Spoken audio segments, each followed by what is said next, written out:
quelques Sadducéens qui nient que les morts ressuscitent vinrent trouver Jésus et lui posèrent la question suivante. « Maître, dans ses écrits, Moïse nous a laissé ce commandement. Si un homme vient à mourir en laissant une femme, mais pas d'enfant, son frère doit épouser sa veuve pour donner une descendance au défunt.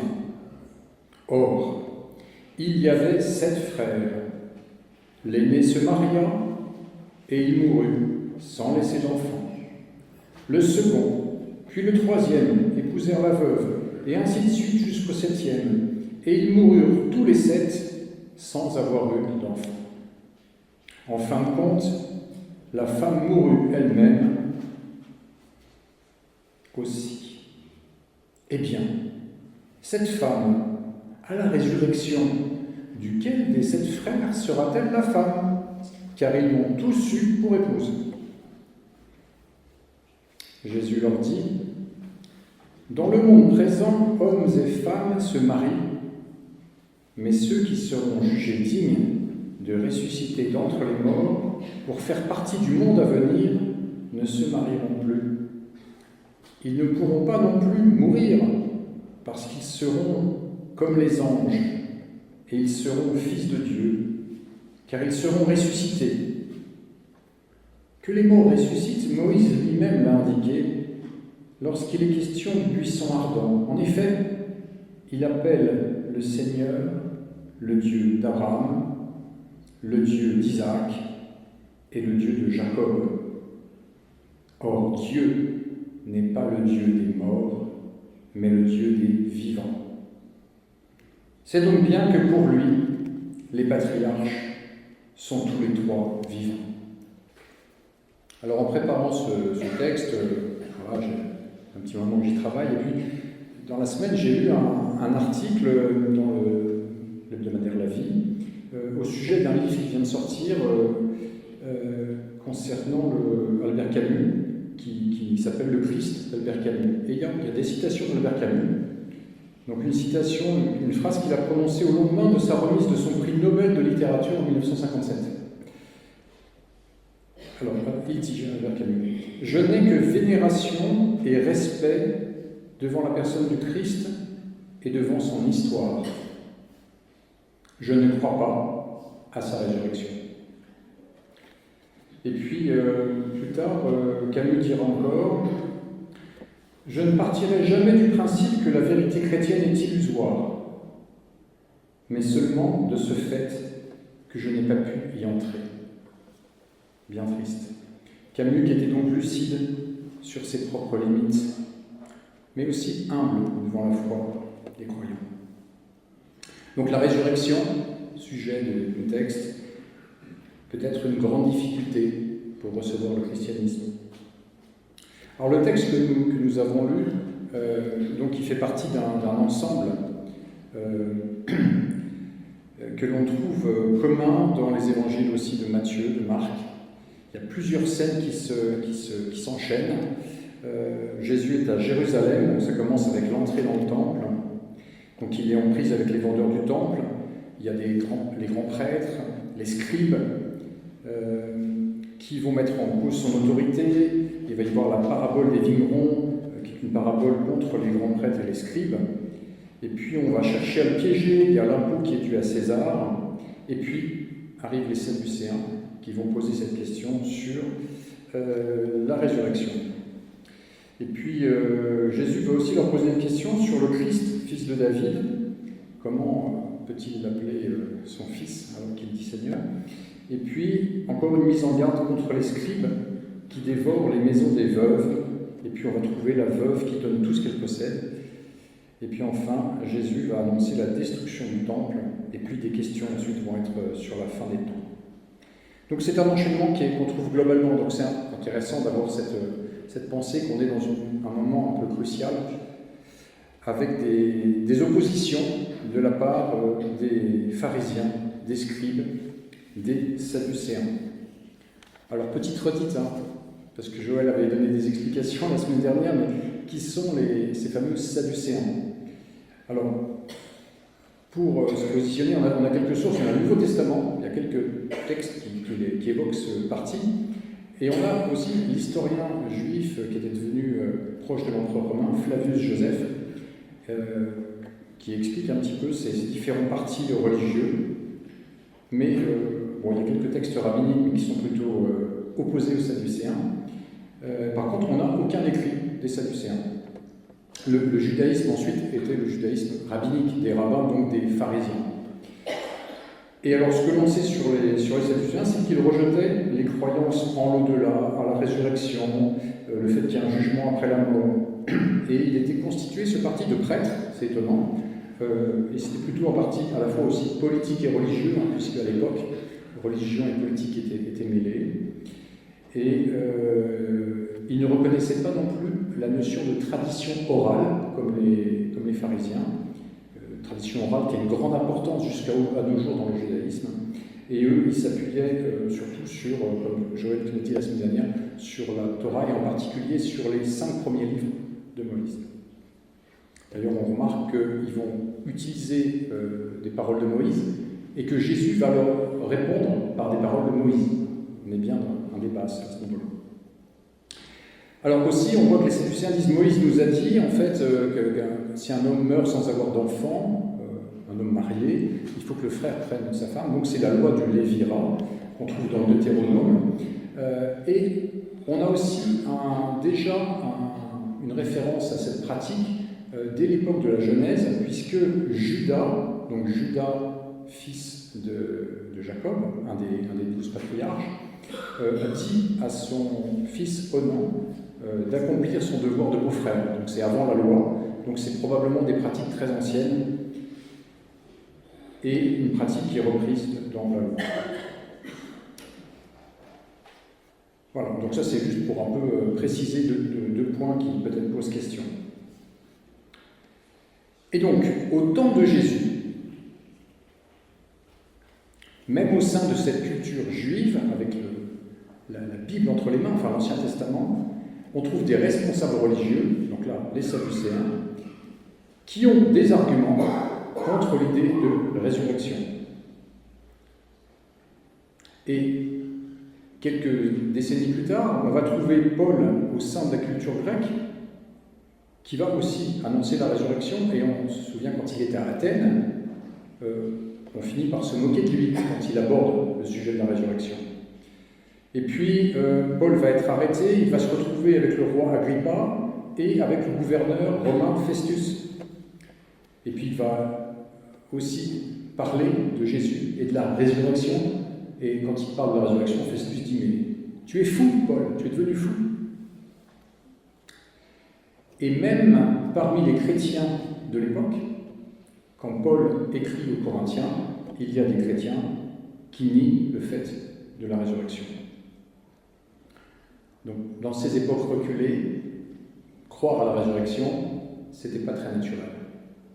Et encore de nos jours, malheureusement, on pourrait dire, il existe des chrétiens, et pas des chrétiens ignorants, des théologiens qui sont connus, reconnus, qui nient la réalité de la résurrection. On parle de démythologiser, de démythiser la parole de Dieu. Alors la cause, c'est la raison, les lumières, la science, etc. Mais comme on l'a vu, ce n'est pas un problème ni un problème culturel, ni une question d'époque, puisque il y a 2000 ans, ça paraissait déjà une question difficile. En fait, c'est simplement une question de foi. Foi dans le témoignage notamment des apôtres et de l'Écriture, qui vient nous dire que les apôtres, ils ont vu Jésus vivant, ils ont vu Jésus mort au tombeau, ils ont vu Jésus à nouveau vivant, ressuscité. Donc c'est ce témoignage qui fait la base de notre foi. Alors, je pense qu'on n'est pas ici, ni moi, ni tous ensemble, pour porter des jugements sur d'autres chrétiens. Parfois, l'envie ne manque pas, mais on peut se traiter de nom d'oiseau, mais on n'est pas là pour ça. Peut-être que la parole de Dieu, elle vient nous visiter, chacun, et se dire, mais est-ce qu'il n'y a pas un petit fond de Sadducéen au fond de moi? Peut-être. Et on ne va peut-être pas douter de la résurrection, mais peut-être on va douter d'autres choses. Alors notre foi, elle est mise à l'épreuve de la modernité, du monde dans lequel on vit. Et on peut dire, mais est-ce qu'au XXIe siècle, on peut encore croire à la résurrection, au temps d'Internet, de l'intelligence artificielle? On peut avoir plein de raisonnements. En tout cas, on est revisité aussi par la parole de Dieu. Dieu veut revisiter nos différentes croyances sur tel ou tel sujet. Et je pense qu'en ce qui me concerne et en ce qui concerne chacun, il y a encore du travail. Alors, on a chanté, Christ est ressuscité, ça a été lu au moment de la Sainte Seine. À la Fondation Rollin vendredi, avec les personnes qui étaient là, on a récité aussi le credo, qui le symbole des apôtres, qui dit « Je crois à la résurrection de la chair ». Donc c'est un point fondamental de notre foi, essentiel. C'est pas juste un truc qui concerne quelque chose qui est loin, on ne sait pas trop ce que ça veut dire. C'est pas de la théorie, c'est pour être dans la vérité, mais aussi pour le vivre dans notre quotidien. Alors en pratique, que signifie la résurrection pour nous? Et je retiendrai simplement 2 points. Le premier, qui est peut-être simplement le plus évident, c'est la victoire sur la mort. Jésus a été vainqueur de la mort, et avec lui, ceux qui sont de lui. Donc c'est l'espérance pour nous de la résurrection. Au dernier jour, comme Marthe va le dire à Jésus, mon frère ressuscitera. Et Jésus va lui préciser, je suis la résurrection et la vie. Quelle espérance! Si je passe par la mort, en fait, je reste vivant. Dans l'attente de la résurrection du corps, bien entendu. Espérance aussi pour ceux que j'ai aimés, que nous avons aimés et qui nous ont quittés. Espérance pour l'avenir, mais ce n'est pas encore accompli. Et alors, deuxième chose, une réalité présente dans mon quotidien, dans notre quotidien. Parce que Jésus dit aussi, je suis le chemin, la vérité, la vie. Et Paul va expliquer dans ses lettres l'importance de la résurrection de Jésus. Jésus ressuscité, il est comme le premier fruit d'une récolte. Parce que l'expression qu'il emploie, c'est les prémices, qui annoncent une récolte abondante. La récolte aura lieu quand Jésus reviendra. Les morts reprendront vie. Et avec le retour à la vie de Jésus, le monde nouveau est déjà là, mais il n'est pas encore complètement réalisé. Et puis dans un texte d'Éphésiens, Éphésiens 1, Paul parle de la puissance de Dieu, la force de Dieu, qui est manifestée par la résurrection de Jésus. Il manifeste sa puissance en ressuscitant Jésus. Et Paul nous dit que cette puissance, elle agit maintenant en nous pour nous transformer à sa ressemblance, c'est-à-dire à la ressemblance de Jésus, la ressemblance de Dieu. Et Paul en appelle aussi à ce que les yeux de nos cœurs, de notre être intérieur, soient illuminés.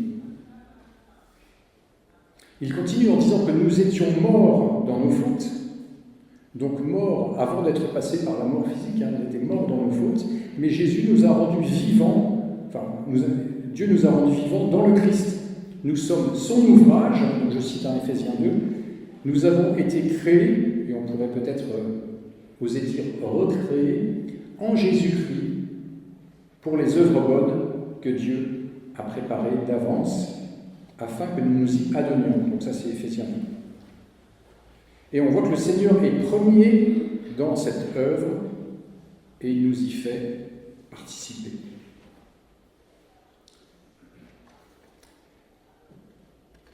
Je vais encore parler d'un truc qui est à la mode de nos jours, qu'on appelle le développement personnel. Je ne sais pas si vous avez entendu parler de développement personnel. Je crois que si on va dans une librairie, au rayon psychologie, il y a énormément de livres. C'est à la mode, mais ça n'a pas toujours bonne presse, même aussi parmi les chrétiens. Alors, à mon avis, il y a deux raisons à cela. D'une part, c'est une activité qui est porteuse. Et donc, ce type d'activité attire des personnes parfois incompétentes, mais qui veulent surfer sur la vague, qui veulent peut-être gagner un peu ou beaucoup d'argent. Comme ça, on trouve donc des coachs. Et parfois, certains sont comme des charlatans du développement personnel. D'autre part, le développement personnel, dans notre culture, qui est culture occidentale, qui est individualiste, ça se traduit parfois par la mise en avant de l'égocentrisme, voire du narcissisme. C'est moi, mon développement. Moi, je vais me développer, je vais devenir ce que je veux devenir, etc. Alors, je caricature un peu. La question, alors, il y a aussi des bonnes choses, je pense, dans le développement personnel. Mais la question que je vais poser en rapport avec la foi, est-ce que la foi chrétienne n'est pas destinée à opérer un développement personnel pour chaque disciple? Dans la foi chrétienne, il y a la notion de progrès, de développement, de transformation, on dit sanctification. Et c'est l'œuvre du Saint-Esprit dans notre cœur. Et puis, il y a aussi la réalisation d'une vocation, devenir semblable à Jésus. Et Dieu ne fait pas des robots, il nous a tous créés des êtres uniques. Alors on peut bien parler d'un développement personnel, mais en visant le Christ. Et ce développement ne va pas pointer vers notre égocentrisme, mais plutôt vers un christocentrisme. Tendre vers le Christ, mais chacun selon ce qu'il est, avec les capacités propres que Dieu et l'Esprit lui a données. Et comme je l'ai lu en Éphésiens 1, c'est la puissance et la force de Dieu qui a ressuscité, c'est cette même force de Dieu qui opère en nous. C'est donc le Saint-Esprit qui opère en nous. Pour le Saint-Esprit, Paul va utiliser une image, une métaphore, celle de l'acompte ou de l'art de l'héritage. La présence et le travail de l'Esprit dans notre cœur, dans notre être intérieur, c'est le témoignage de la présence de Dieu, de la présence en nous du monde à venir et dans l'attente de la résurrection finale, la résurrection des corps. On a chanté tout à l'heure, alors je ne sais plus comment c'est les paroles, je désire Seigneur être dans ton temple. Plutôt un jour dans ton temple que mille ailleurs. Alors bien sûr on pense que c'est un psaume, alors ça parle du temple de Jérusalem, et puis pour nous on pense le temple, peut-être c'est l'église. Le temple c'est l'église, c'est ce que aussi on a dans le Nouveau Testament. Mais dans le Nouveau Testament il y a deux notions de temple, présence de Dieu, il y a l'église, alors on se réjouit. Mais il y a aussi la présence en nous. Alors si on désire habiter dans le temple de Dieu, c'est une bonne nouvelle aussi, parce que le Seigneur est venu faire sa demeure en nous, et en nous pour nous transformer. Alors, on se retrouve donc dans un grand programme avec la résurrection, un grand programme de formation dont Dieu, le Seigneur, c'est lui le véritable coach avec sa parole. Nous sommes disciples. Nous sommes là pour apprendre, jour après jour. Et la question qu'on peut se poser chacun, c'est est-ce que nous sommes des étudiants sérieux, studieux, et puis des étudiants qui mettent en pratique ce qu'ils apprennent? Alors, on peut terminer comme avec cette prière, que cette puissance de résurrection, puissance vivifiante du Seigneur, notre Dieu, nous encourage et nous porte dans notre quotidien pour manifester sa vie en nous. Amen.